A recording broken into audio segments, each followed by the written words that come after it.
All right, welcome, guys. This is Breakfast with the Brand, the number one podcast in the world for entrepreneurs and leaders who want to build industry leading brands. I am your host, Junior Frederick, and of course, we have the amazing Mr. Bobby Stealth, and we have a phenomenal show for you today. Before we get into it, let us know where you're listening in from. Go ahead and put those locations in the chat, and of course, put your flames as well. Bobby, how you doing? Doing well, doing well. This morning I asked myself an interesting question. It Okay. was, why aren't more people where they want to be? And I put myself in that, category as well.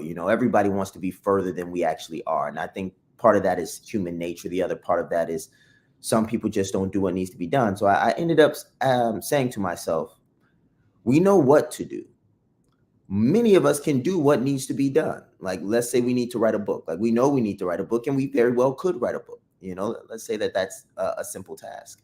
But the thing is, we lack the will to do it. And I just thought about that. I'm like, we know what to do. We can do what needs to be done, but we lack the will to get it done.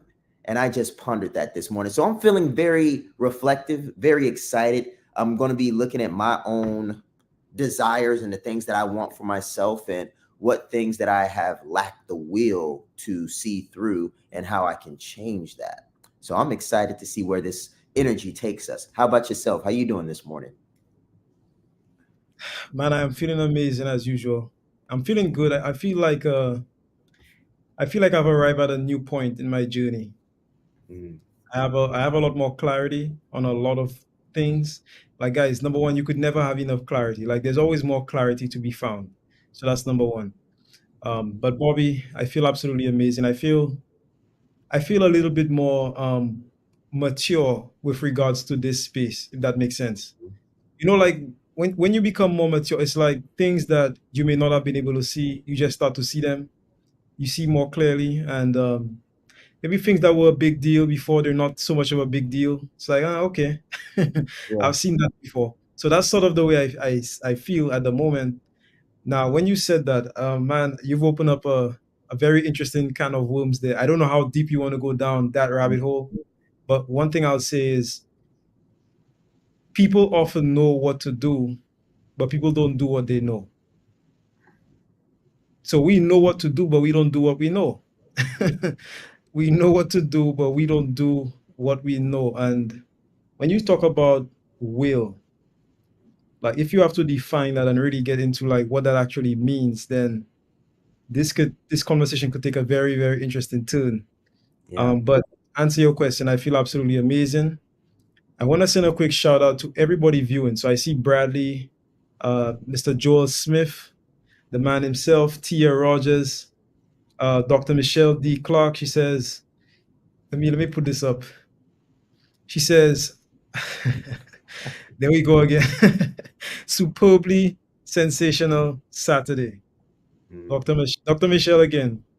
Dr. Michelle, I used to have a little book, a very small book, and it used to have like every page had different lines, like little quotes of wisdom. You should make a little book with just phrases like that. yeah. Like literally, you should make a little book with phrases like that because you always have something new. Just a little word of advice. And by the way, guys, I do want to plug this in because the brand challenge is going live. So I noticed a lot of people have been registering. In fact, we got a few more registrants just this morning. I just woke up and I saw a bunch of people are just registered. So let's keep registering. We're going live this month. In fact, next Monday, Monday the 8th of April, we'll be live at 9 a.m. Eastern Standard Time. If you have not registered as yet, please go ahead and register so you could receive like the Zoom links and the announcements, etc., etc. So you could be up to date with what's going on. Make sure you register. And of course, if you have anybody in mind that may benefit, have them go ahead and register as well. www.ultimatebrandchallenge.com. That's www.ultimatebrandchallenge.com. So, Bobby, before we go to the break, man, is there anything you want to say to the audience?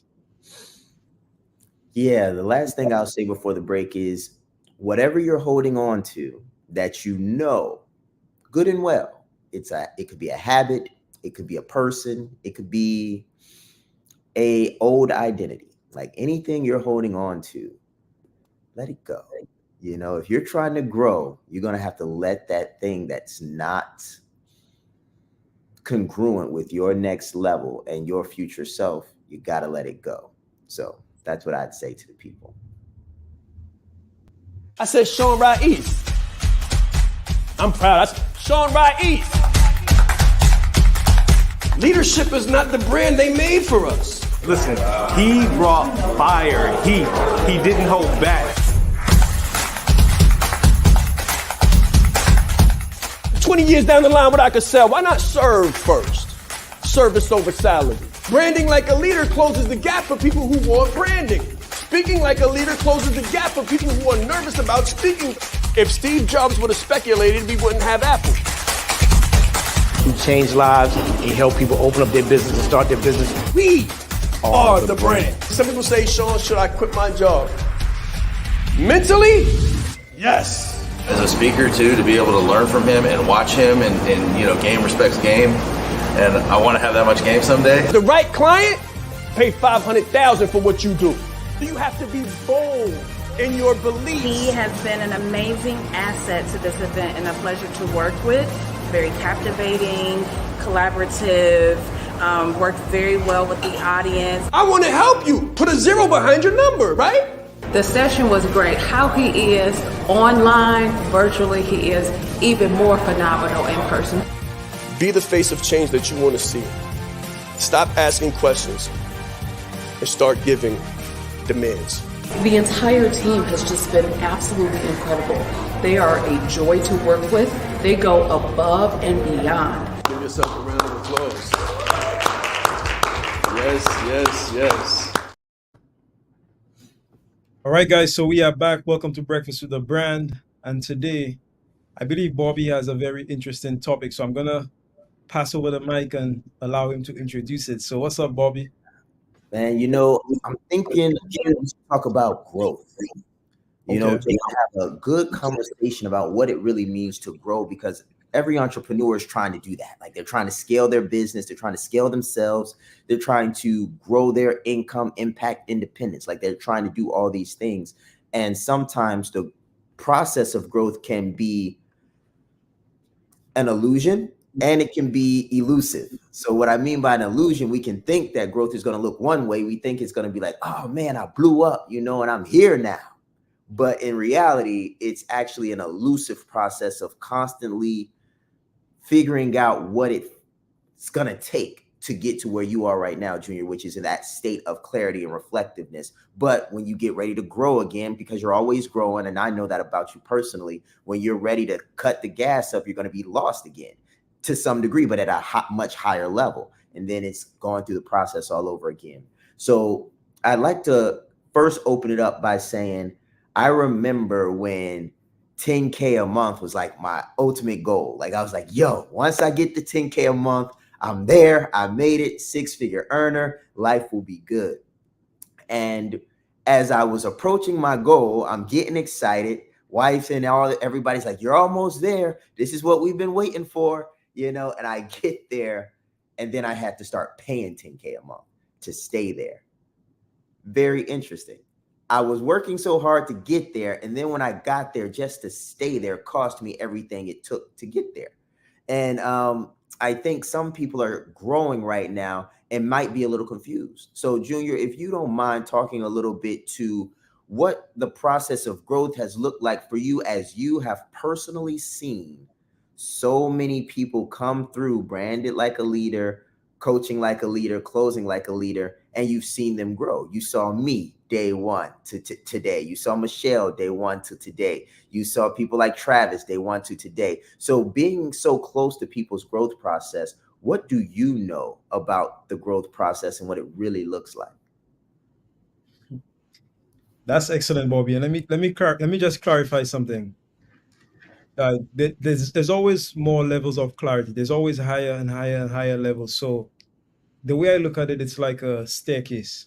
So in every single room, there's an 80% and then there's a 20%. You might be in the 20% of the current room where you are right now. But for you to go to a higher level, when you transition, you end up becoming the 80% at a higher level. So for example, you might go into a room. So let's say you're a speaker. You might go into a room where the people are not speakers. They're not professional speakers. And then you're like the 20%, or sometimes the 1%. But then you take a leap up, and then you end up in a room with people that have been speaking for like 10 years. Then you become the 80%. You network with those people, you learn what they know, and then you transition to another room where you have like legendary speakers, people that are world renowned, and then you become the 80% in that new room. So you're always moving, up to different levels. And you know and I think Joel mentioned this uh when he spoke about leadership being, or leaders have to be willing to continually grow and continually be humble and continually be, just want to serve and be a follower, be a willing follower of people that are ahead of you. So that's what the process of growth looks like. But Bobby, the question you asked me, to sort of answer that from a sort of high level, and I say high level meaning that looking outside of the box. So the people that are growing, the people that we grow, that we help to grow inside the leverage, they're sort of in their own box. All right. So everybody has their own box. Okay. So I tell people, I don't try to think in the box. I don't think out of the box. I'm trying to be my own box. Everybody is their own box. Now, as a coach, you're in a very unique position where you could see the outside of the box. And what I could tell you is that what I've noticed, like, to the person in the box, so to the student, they're going through their own internal sort of journey, like their own sort of mini hero's journey, where they're going through a series of challenges, overcoming those challenges, overcoming mental hurdles, learning new things, going through different growth curves, climbing up different mountains, descending.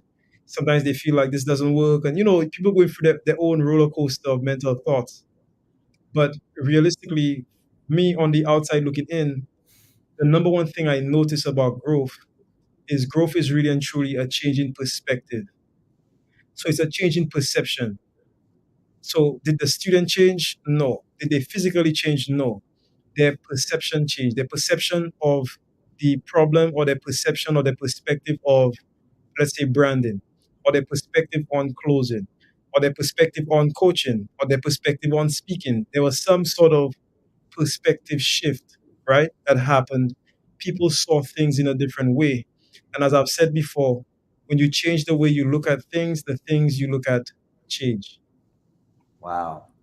So, Oh, Bobby, go ahead. just to wrap up, to look at it at a high level, if you're looking to grow, the question I would ask myself is, what is the perspective that I don't have, that I need to have to become the person that I need to become? Because if you could get somebody's perspective, you could understand their reasoning, and then you could match their actions. Yeah. Yeah.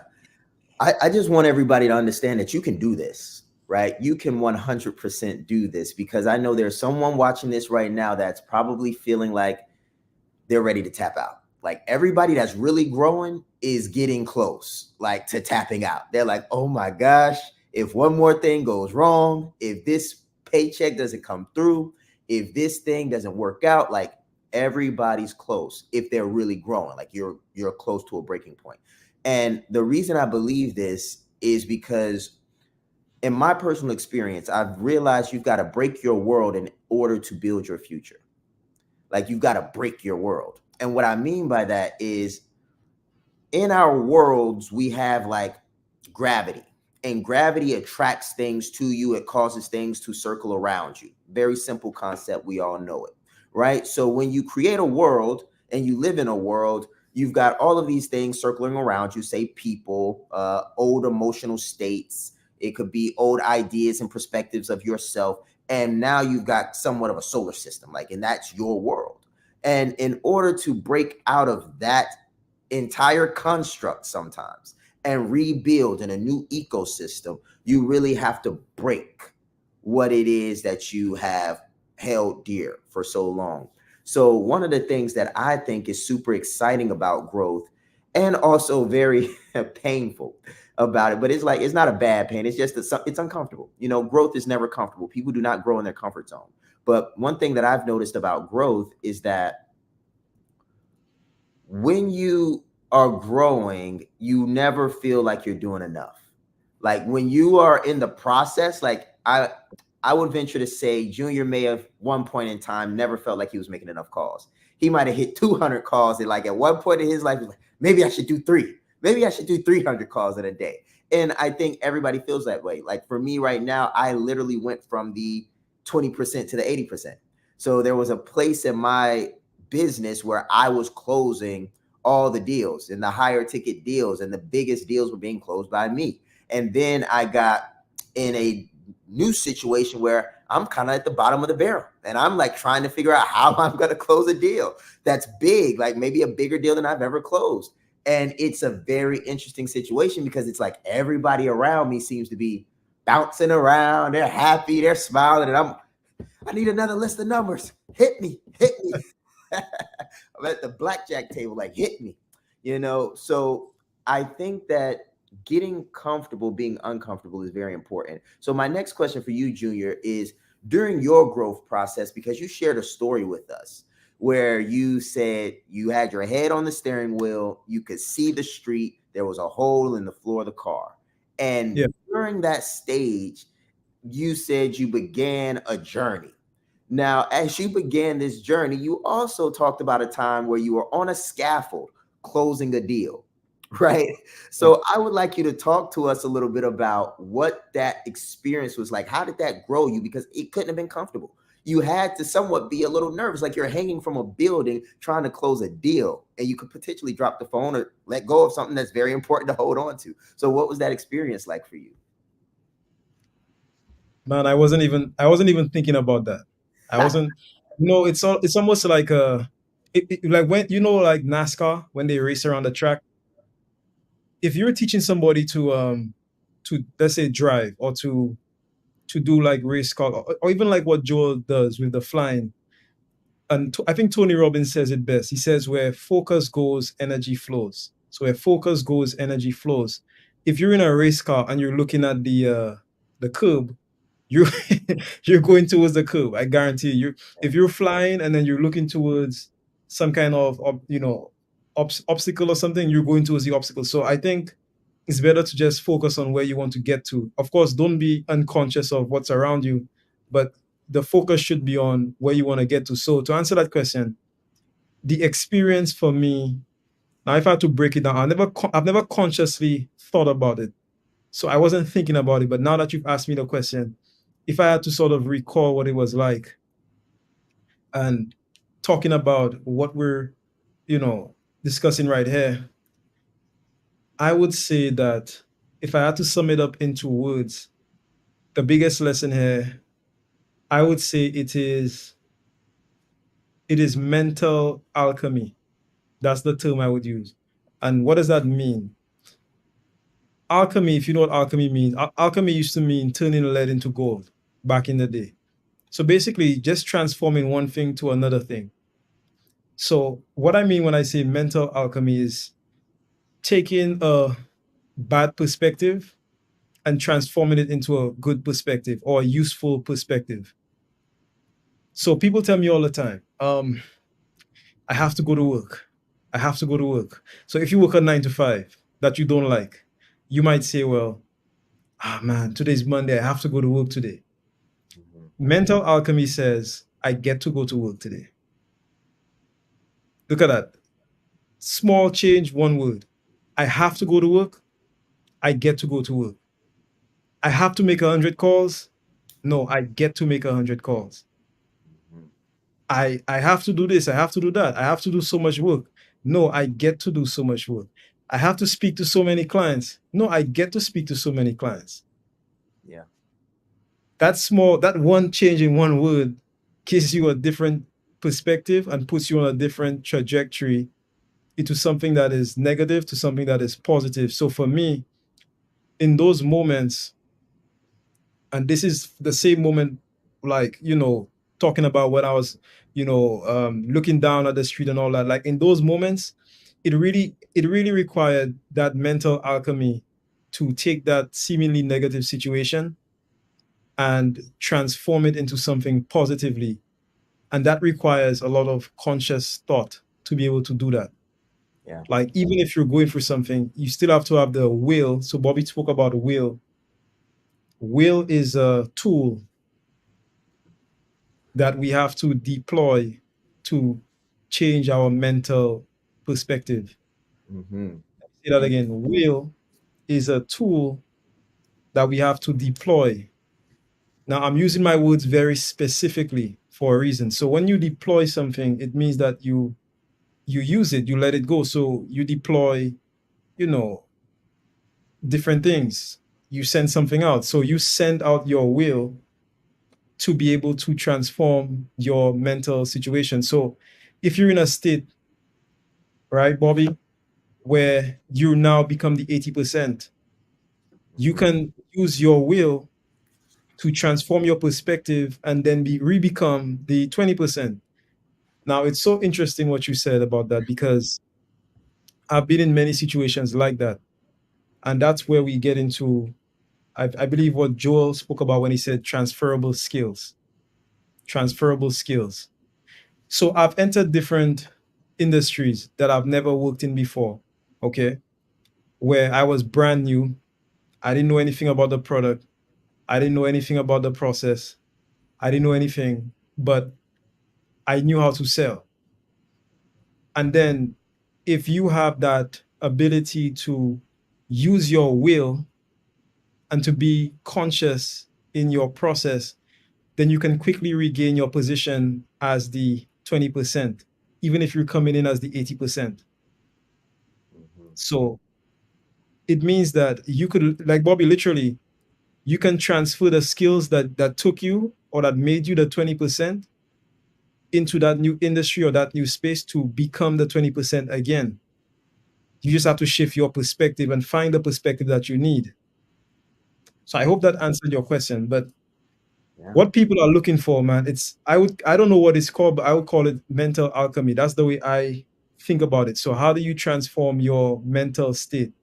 By shifting your perspective. But the way that you do that is by using your will. You have to use your willpower, because it's very, like, people might say, Junior, it's easy to say. You're right, it is easy to say. So what I'm saying is by no feat like an easy thing to do. When you're going through a tough time and you're really going through it, it's very difficult to change your perspective. But you have to have the willpower, the mental fortitude to be able to successfully do that. And that, to me, is a skill. Yeah, I know we're getting ready to go to the break, but there's one thing that I want to just throw out there, because it's a common pitfall, and I think it's one that hits everyone. And if you can start strategizing against this, it transforms your life.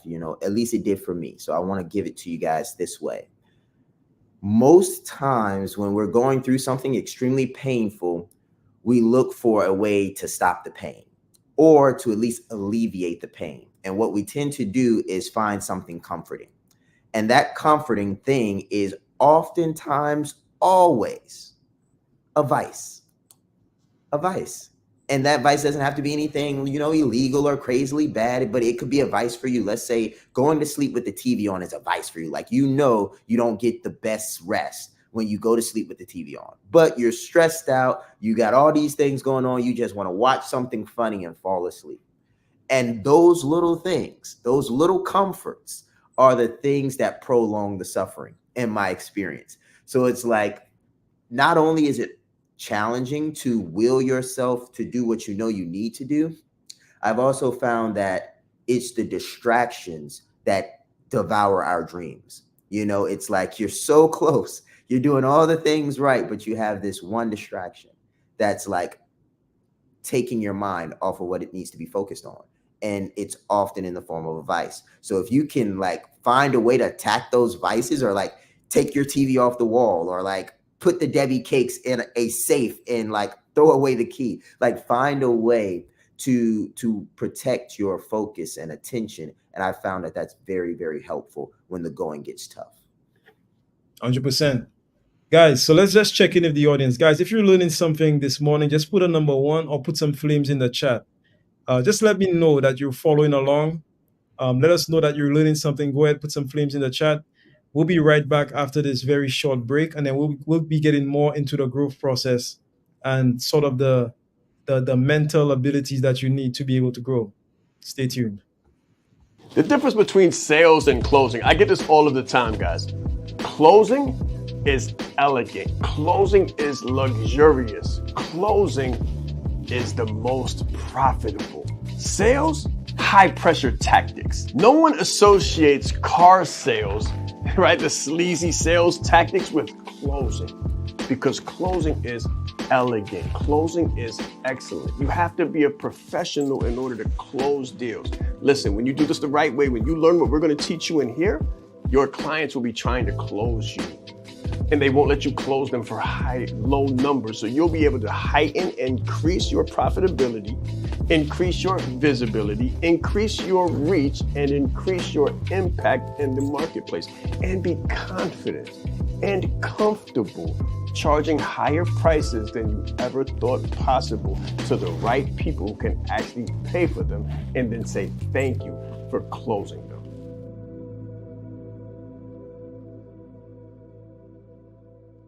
In brand clarity, exactly what you're going to get is what it sounds like. Clarity for your brand. What is your color? What is your logo?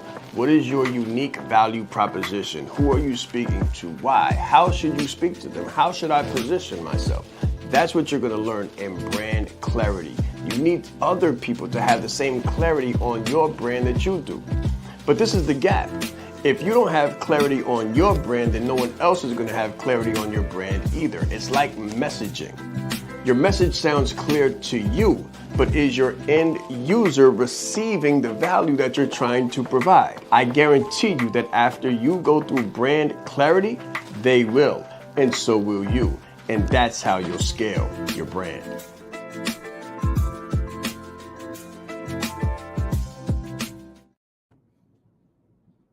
All right, guys, so we are back, and I do see the flames in the chat. Listen, I appreciate your support. I appreciate your feedback. We take it very seriously, so you guys are learning. All right, so Bobby, let's keep going, man. And by the way, if you're now tuning in, go ahead to the chat, the link right there, www.ultimatebrandchallenge.com. It's 100% free of charge, and if you're looking to learn the secrets to building your brand, this is where you want to be.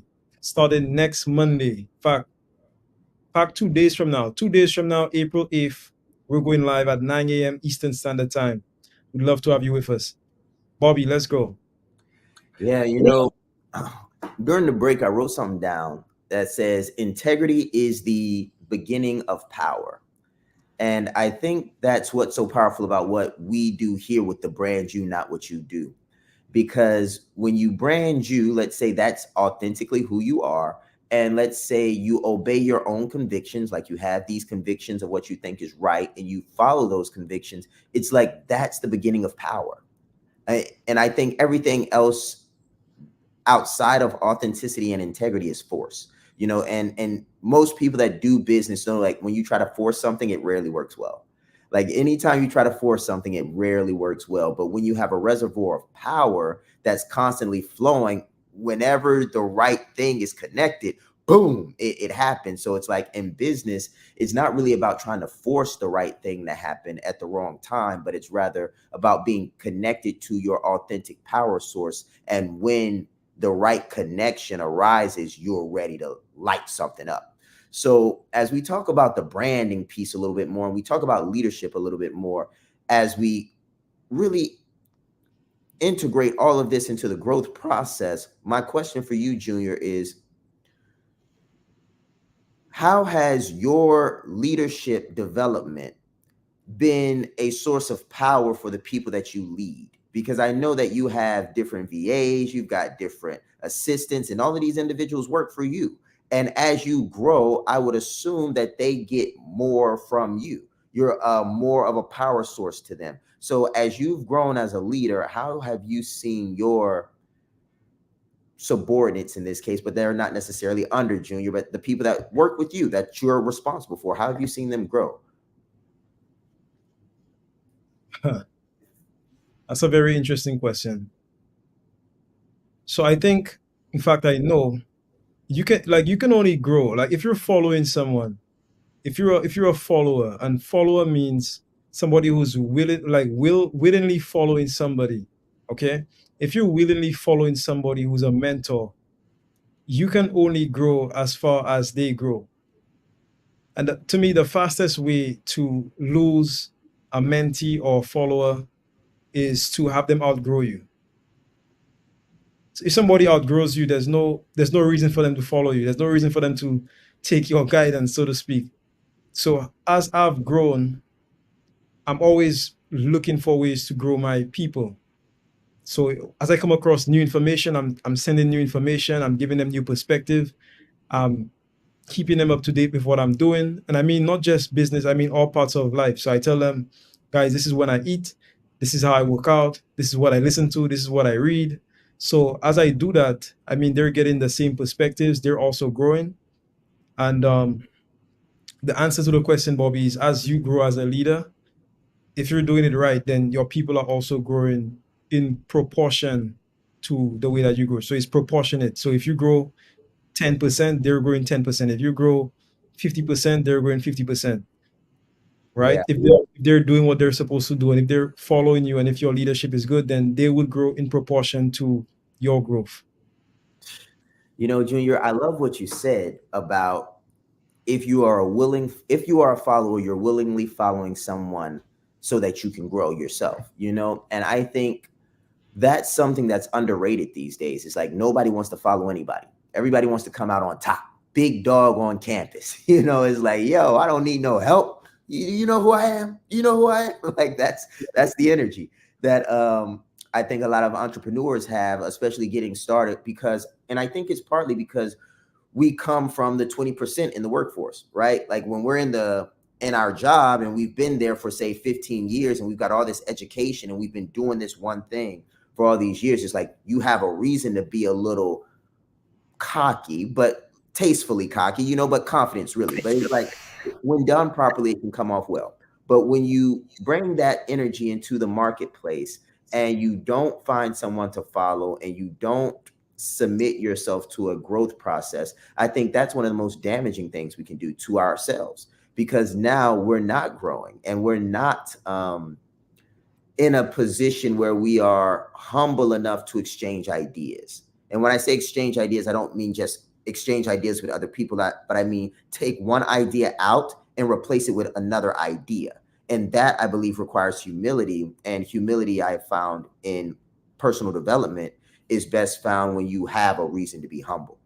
And I think that comes from community, being around people doing better than you, being around people making more money than you, closing bigger deals than you. And when you have that reality, it's like, I got a reason to be humble. Like I'm not, doing what they're doing. Not that you should compare yourself in that way, but it's like, if they can do it, I can do it. And if I'm not doing it now, but I believe I'm capable of it, what's the gap? And when you start identifying the gap, you can close it. So as we move through this conversation, how would you recommend someone begin growing if they feel like they've stagnated? Because a lot of times we feel like we were going, we hit our stride, we got some traction, and then we stagnate. So have you ever once been stagnant? I'm sure you maybe have. And if you have, how'd you get unstuck? How'd you work your way out? Yeah. So number one, yes, I definitely have been stagnant before. To sort of go back to your point before I answer your question, that term is called coachability. So you have to be coachable. So coachable means when you're talking to somebody that you are seeking assistance from, you have to empty your cup. It doesn't matter what you know. Like you can know whatever, right? You have to empty your cup. And that's my attitude. Like if I'm talking to somebody that knows more than I do, I don't care what I read on the internet. I don't care what I heard on YouTube. I don't care what I went to school for. I'm emptying my cup and then I'm listening to what they have to say, and I'm going to do what they say exactly as they say it and with no questions whatsoever. That's it. That's my attitude. And I remember one of my mentors, once I said to him, I shared like an idea. I said, I think that such and such and such. He said, you what? You think? He said, you think? he basically told me you didn't earn the right to have a thought on this subject as yet because you hadn't done anything. So what is your thinking gonna what all right, your thoughts versus my thoughts. Which one wins? Where are your results? You don't have the authority to give me an opinion. And he was right. You haven't earned the right to give an opinion if you've not done anything. So what are you giving the opinion on? You know what I mean? It doesn't make sense. You have to just be coachable and just do what your mentor says. That's it. And then that's how you learn. Okay. But going back to your question, Bobby, have I ever been in a stagnant place? Absolutely. And I know we talk about sales a lot. I've definitely hit what you call, it's sort of like a stagnant period in sales where you feel like you're not making any sales at all. So you go from in the beginning not making any sales, then you're climbing, you're gaining the confidence. You're like, yeah, boy, I'm closing deals, I'm doing this, I'm doing that. You make more sales and more sales and more. Then you end up closing a huge sale, okay? And then you're sitting on top of the mountain and you're, sipping your drink and you're like, okay, who's next? Where's my next deal? Why are there nobody? Why are no people on my calendar? Where's my next deal? And you feel almost like you got it, like you're a master now. And then life, as it so often does, right? God in his or her infinite wisdom often humbles us, right? And then you start getting no sales, and then you start getting one sale here, one sale there, another one there, another one in 2 weeks. Pretty soon you have no sales, and you're like, "What's going on? Is this the same person that was on top of the mountain?" So there's something called Chinese handcuffs. Okay, so basically, in a Chinese handcuff, the more you pull, the tighter it gets. Now, we as human beings, we have sort of the tendency to move forward in the future based on the successful actions that we took in the past. In other words, if you close the deal in one way and it worked for you last month, you're trying to close the deal in the same way this month. We don't often see when things no longer work. And we go based on analogy from the past instead of asking ourselves, how can we do what's best for the future? And the easiest visual image I could give to represent what I'm talking about is, and you can put this in the chat, how many of you have ever witnessed a fly or some kind of bug trying to go outside and they're smashing their head through a glass? They're trying to go through a glass window to get outside, and they keep banging their head on the window over and over and over again. They bang their head once, they're like, hold on, something's wrong. They go around the room, boom, back into the same glass. They go around the room, boom, back into the same glass. To them, they could see outside, they could see the end result. And a lot of the times, we can see the end result. We can see the sale. We can see, okay, this is what I need to do. I can see it. I can taste it. And we keep banging our heads in the glass. But here's what you do.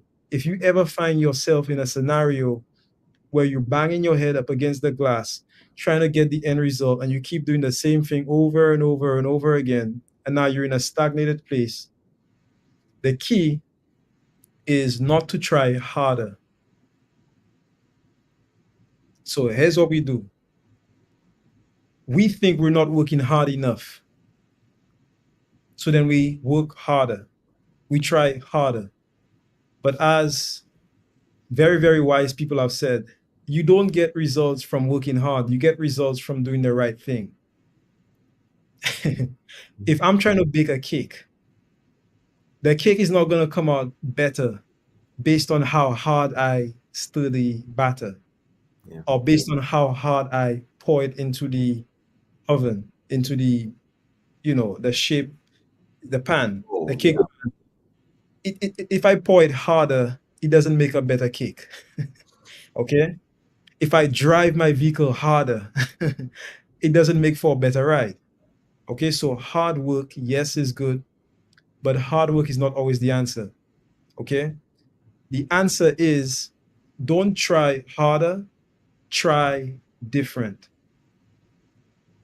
And the difference is a shift in perspective. Oftentimes, the answer is right there, but because we don't have the perspective to see the answer, we often miss it. So, in my case, going back to my story, I found myself in a space where I was like 3 months no sales, and I don't know what's going on. And check this out, Bobby. What I experienced was what you call a quantum leap, because I went from 3 months no sales to closing the biggest sale that I'd ever closed. Literally, I kid you not. I sat down and in 1 hour, I sort of I sort of did like a mental check and, okay, what am I doing here? What am I doing here? I shifted my perspective. I had a deal at the top of the hour. I closed the deal and it was the biggest deal that I'd ever closed. Coming from a 3 month, like no sales, 3 month slump. Yeah. Now, let me ask you a question. Was I any different? Was I physically different? No. Was the prospect different? No. My perspective was different. I Yeah. didn't try harder. I tried different. And if you're in a space where you're in a slump, chances are you don't need to try harder. You just need to try different. Stop trying to, bang your head up against the glass. And oftentimes, what's really interesting is oftentimes, if the same fly had looked to the right, he or she would have noticed an open door right there that they could use to go outside. Man. You'll open the door right there, and it will keep going into the glass. It will never look to the left or the right to see the open door that's right there. Junior, I'm laughing because I'm so hard-headed.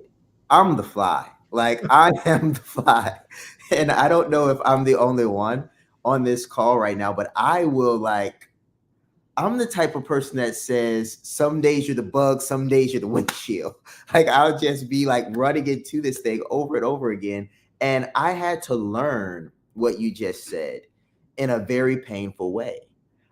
So how I learned this was, man, it's so funny. At the time, it was mildly embarrassing, but now I can share it with you guys. It was like I hit rock bottom. So I was at this point in my life where nothing was going right. Like, I was losing clients, I was losing money, I was falling behind on like bills and things of that nature. My team, I couldn't pay my staff. Like, everything was falling apart all at one time. And I was looking at my life, and then even my marriage was on the rocks. Like, everything seemed to be falling apart. And I'm just like, what am I going to do? Like, is this it? Is it over now? Am I about to go down, baby? And then I got to a point where I ran into the window so many times, so relentlessly, that the saving grace that I had was just authenticity and integrity.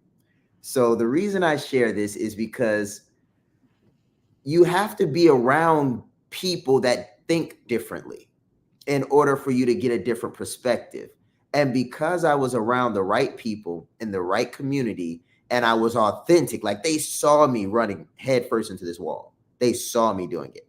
And they said to me, it'd be good to stop. You're probably running headfirst into a wall right now. And you've probably seen someone that advised you to stop doing that. And you probably even saw someone tell you, hey, there's a door over here, and you just kept doing what you wanted to do if you're hard-headed like me. So here's how everything ended up working out. I was getting ready to fly ram smack into the wall again. And what ended up happening is another fly came, bigger fly in this scenario, and bumped me into the doorway. So why do I share that story? I share that story because who are you around that cares enough about you to bump you into the doorway? Because if you're hard-headed like me, you're not going to look. You're not going to turn your eye. You're not going to look. You're going to be too stubborn. So I think that Junior is phenomenal in his ability to be coachable. And you got to be coachable, but not everybody is as coachable.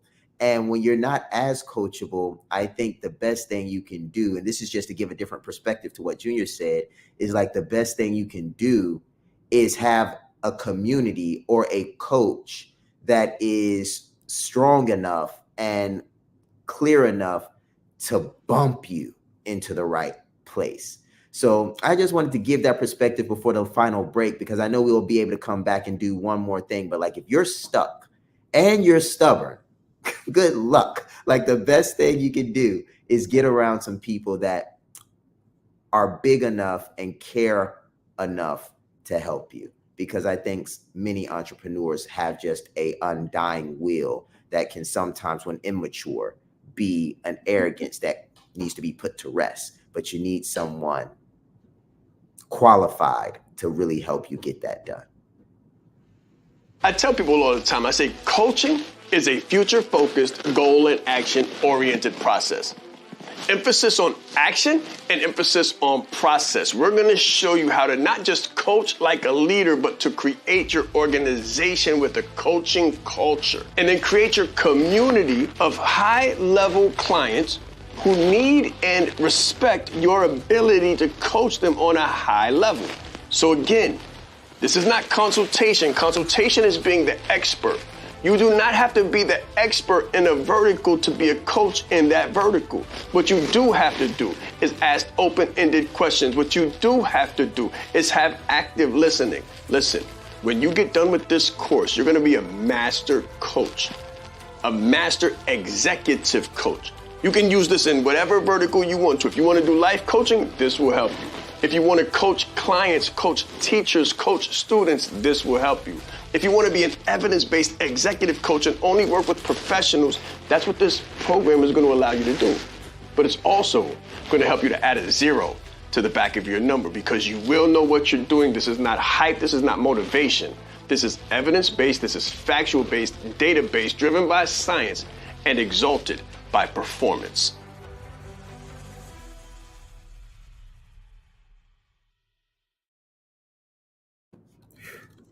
Man, I got a question, Junior. I got a question. My question for you is, during your growth process, and as you've developed as a marketer and as a sales professional, you shared something with me that, and Travis yesterday, that I'd like you to share with the audience to the degree that you feel is appropriate. But you said you are competency stacking. You said that you are building a version of you that can do anything and everything that you need to do. So when it comes to growing, and when it comes to your perspective about growth, how do you look at this? Like, what do you think when you're like, you know what, I'm ready to grow? Do you even ask yourself that, or is it natural for you? Is it just like, you know, I'm gonna do sales, I'm gonna do all of this, I'm gonna do systems? Like, how do you think about growth? I think this is a very important question, because most of us don't think about growth. I feel like we could be on either end of both of this spectrum. Sorry, so meaning that you might just be an action taker that just focuses on growing, and you just grow, and then you might be on the other end of the spectrum where you're a thinker and then you're thinking about growth. I do both. So I'm an action taker, but I'm also a strategist. Now, if you're a CEO, you have to be both of those things. Most of the people looking are the CEOs of their business. You cannot be all action and no thought, but at the same time, you cannot be all thought and no action. So the way that I think about growth is I make a conscious decision and then I act. So I say to myself, and by the way, what really influences my decision is the outcome of the person I become. So for example, I may pass up or I may delay a money-making opportunity in order to learn a skill. I may choose to do the hard work, okay, as opposed to doing the easy work. I may choose to take the stairs as opposed to the elevator. And I explained this to you and Travis yesterday. I say when most people get started in business, they take the elevator, meaning that they open an LLC, right? They get their EIN, they open their bank account, and all of a sudden I'm a CEO. So they go online, I'm a CEO. Okay, phenomenal. But what about the skills? Like to me, that's taking an elevator to success. What I did was I started from like the basic skill. I started learning how to write copy. I started as a copywriter. Then I became more of a marketer. I learned about advertising. Once I learned that, once I had those skills, then I started learning about sales. Then I started learning about coaching. Then I started learning about consulting. Then I started learning about, you know, all of these other things, leadership. Okay. And I've still never come out and say, I'm a CEO of this or I'm a CEO of that because I understand the the power and the necessity of skill stacking. Check this out. And I want you guys to put this in the chat. Which situation is better? You opening an LLC, okay, and you becoming the CEO in like a week, you're a CEO, or you taking these stairs, becoming a sales representative for a company. So you start in sales, sales representative. From sales representative, you move up, you become a sales associate. From sales associate, you become a sales manager. From a sales manager, you become a sales leader. And then from a sales leader, you then become a business owner or a CEO. I guarantee you, Bobby, if somebody started on that path, the path that I just described, at the moment when they did become a CEO, like their business would be dramatically different than what it is right now, because now people have become the CEO and now they're struggling to learn the skills. So what you have is you have CEOs that don't understand marketing, they don't understand sales, they don't understand coaching, they don't understand consulting, they don't understand advertising. Yeah. You know what I'm saying? So when I say I'm skill stacking, it means that I'm stacking all of the skills that I need to be a successful CEO so that when I eventually do, I would have all the skills. Yeah. You I'm saying know, I would have skills. So, but here's the thing too. It's about a lot of it is ego. You know, a lot of it is ego. Now, fortunately for me, I don't have a like I don't care about like titles and stuff like that. That's not my thing. I want to know what I need to know to be successful. That's it. So I'm okay with sacrificing 5 years to learn skills first before putting on the big hat, right? Sitting yeah. in the big seat. I'm okay with that. I'm okay with taking the stairs and not taking the elevator because I understand that the truth is the truth. Like I always say, whether you choose to learn it now or whether you choose to learn it later, or like as Bradley just said, as you choose to learn as you grow, you're still gonna need to learn. Like you cannot get around it. You cannot be successful without sales. You cannot be successful without marketing in business. It's not possible. So Right. you have to do it, whether you choose to do it now, whether you choose to do it later. So my growth process has looked like a series of stacking and learning various different skills that I need to become successful as a business owner, CEO, and eventually investor, etc., etc. I'm stacking all of those skills. So when I eventually get there, there's nothing I don't know. When I have a sales team that's working for me and they say, "Hey, I can't do 100 calls," I say, "Give me the phone. Let me show you how to do 100 calls." Right. Like you can't tell me anything because I've been in the trenches. I've done it before. I've gone through the process. I've gone through the process you're going through right now. And also, Bobby, you know this as well as I do. If you're a leader that has been through the trenches, people respect you and they follow you a lot more because they know that you know what they're going through. So if Right. Bobby says to me, Junior, I'm going through X, Y, and Z, I'll say, okay, but no problem, man. Don't even worry about that. All you have to do is just do this, that, and that, and then your problem is solved. It's nothing. It's easy because I've been there before and I understand what they're going through. Mhm. And all of that is part of leadership. And all of that is part of having the authority to even speak and even say anything at all. If you've never done anything, in my opinion, you don't have the authority to tell me what to do because you've never done it. Like you don't read something on the internet and then tell me what you read. Tell me what you did. Like what are you doing right now? What did you actually do? What did you learn? Like there are certain, and we call it specialized knowledge. There's general knowledge, which is easily attainable by the general public, and then there's specialized knowledge, which is not easily attainable. And most of the times it is only attainable through experience. So what is your experience? You know, have you struggled to make a sale before? Have you struggled to market before? What have you done? And me, or my process of growth looks like skill stacking all of the skills I need to be successful. So eventually, when I do decide to, let's say, launch X, Y, and Z, or do this, that, and that, I already have all of the skills that I need. Mhm. Absolutely. Absolutely. I know we're over time, so I don't have too much left to say for Junior. I had another thing that I had for him, but we're going to cue that one up for maybe sometime next week. But all I can say to that is don't let your talent take you where your skills cannot sustain you, because it's a That's long way down, depending on how high you go up.